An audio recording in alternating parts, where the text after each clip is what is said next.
नमस्ते फ्रेंड्स, मेरे पास gambling disorder के काफ़ी पेशेंट्स आते हैं। बहुत ज़्यादा पेशेंट ऑनलाइन होते हैं जो यूट्यूब का वीडियो देख के आते हैं। ऑल ओवर इंडिया से मेरे पास कंसल्टेशन के लिए आते हैं। कुछ ऑफलाइन भी आते हैं जो क्लिनिक में खुद मुझसे मिलने के लिए आते हैं। तो मेरे जो यूट्यूब वीडियोज़ है और जो मेरा इंस्टाग्राम के वीडियोज़ है उसकी वजह से काफ़ी ज़्यादा गैम्बलिंग के पेशेंट्स मेरे पास आते हैं। तो इस वजह से मैंने एक डेटा बनाया है जो मैं आपके साथ शेयर करना चाहता हूँ कि ट्रीटमेंट के बाद पेशेंट्स का कैसे रिस्पॉन्स होता है। क्योंकि लोगों में अक्सर ये भावना होती है कि ये कोई डिसऑर्डर नहीं है, इसका कोई ट्रीटमेंट नहीं हो सकता है। तो मुझे खुशी हो रही है कि इस बात को बताने की कि जो लोग ट्रीटमेंट लेते हैं, उनको क्या रिस्पॉन्स मिलता है, वो मैं आपके साथ शेयर करूँगा। मेरे पास अगर 100 पेशेंट आते हैं तो उसमें से 70 टू 80% पेशेंट सिग्निफिकेंट इंप्रूवमेंट दिखाते हैं फर्स्ट 15 डेज टू 1 मंथ में। जो रेगुलरली मेडिसिन लेते हैं, हम उनकी बात करेंगे। 70 टू 80% पेशेंट जब इम्प्रूवमेंट दिखाते हैं तो उनके घर वाले भी काफ़ी ज़्यादा खुश हो जाते हैं। उनके गैम्बलिंग की जो आदत है वो छूट जाती है। जो पैसे वो बर्बाद कर रहे हैं वो घर के किसी काम में आते हैं, वो अपना लोन रिपे कर सकते हैं। उनकी हेल्थ इंप्रूव हो जाती है, एंग्जाइटी कम हो जाती है, बच्चों का पढ़ाई लिखाई पे ध्यान लगता है। घर वाले भी काफ़ी ज़्यादा उनका मनोबल बढ़ जाता है।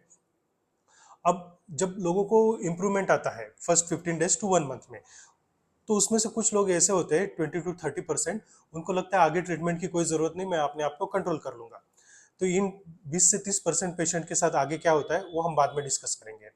जो बचे हुए 50% है जिनको इम्प्रूवमेंट मिला है वो रेगुलर कंसल्टेशन में रहते हैं, मेडिसिन रेगुलरली लेते हैं और उनमें रिलैप्स के चांसेस बहुत कम हो जाते हैं।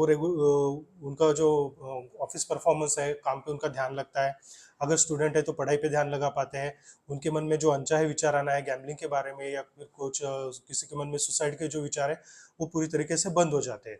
तो ऐसे जो 50% पेशेंट होते हैं, मतलब जो पेशेंट 100 पेशेंट मेरे पास आए तो उसमें से 50% पेशेंट जो लास्ट तक मेरे साथ जुड़े रहते हैं, ट्रीटमेंट लेते रहते हैं, वो इम्प्रूवमेंट रहते हैं और उनके रिलैप्स के चांसेस बहुत ज़्यादा कम रहते हैं। अब जो मैंने बताया जो 20 से 30% लोग होते हैं जो पहले ही हम महीने में ट्रीटमेंट बंद कर देते हैं, उनको लगता है कि अभी ट्रीटमेंट लेने की ज़रूरत नहीं है। वो 3-4 महीने या 5-6 महीने बाद वापस आ जाते हैं। क्यों? क्योंकि उनका ट्रीटमेंट पूरा ही नहीं हुआ है। उनको उन्होंने जो ट्रीटमेंट बंद किया है उसकी वजह से उनमें जो गैम्बलिंग की इच्छा होती है, जो क्रेविंग होती है, वो कंटिन्यू बनी रहती है।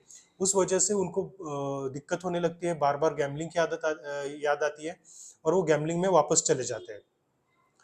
क्योंकि उनको एक रे ऑफ होप मिल चुका था पहले, उनको लगता था कि ट्रीटमेंट से इम्प्रूवमेंट होता है, तो वो वापस आ जाते हैं ट्रीटमेंट लेने के लिए। इसमें से बहुत से पेशेंट फिर आगे ट्रीटमेंट रेगुलरली कंटिन्यू करते हैं और उनमें इम्प्रूवमेंट काफ़ी ज़्यादा बना रहता है। अब जो इनिशियल 20 to 30 पेशेंट होते हैं जिनमें इम्प्रूवमेंट नहीं आया, उनमें हम जनरली एडवाइस करते हैं कि आप रेगुलर कंसल्टेशन में रहिए। आपको ट्रीटमेंट में इम्प्रूवमेंट मिलेगा क्योंकि कुछ मेडिसिन होते हैं हर पेशेंट पे सूट नहीं करते हैं। हमें कुछ मेडिसिन में चेंजेस करने पड़ते हैं, कुछ साइकोथेरेपी ऐड करनी पड़ती है। जो पेशेंट इस एडवाइस को मानते हैं, डॉक्टर में अपनी फेथ बना के रखते हैं, उनका ट्रीटमेंट आगे कंटिन्यू चलता है और वो डेफिनेटली इंप्रूव हो जाते हैं।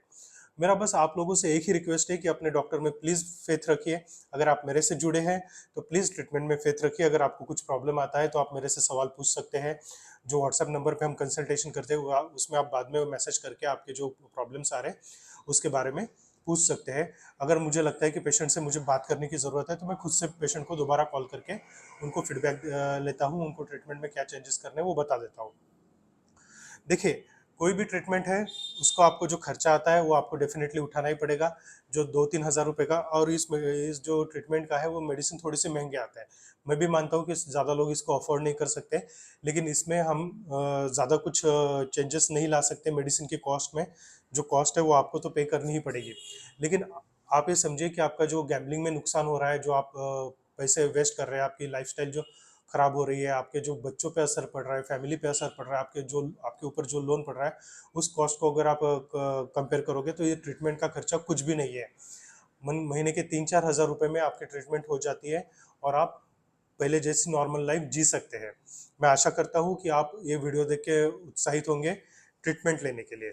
ये वीडियो सिर्फ आपके लिए बनाया है कि आप ट्रीटमेंट से जुड़िए।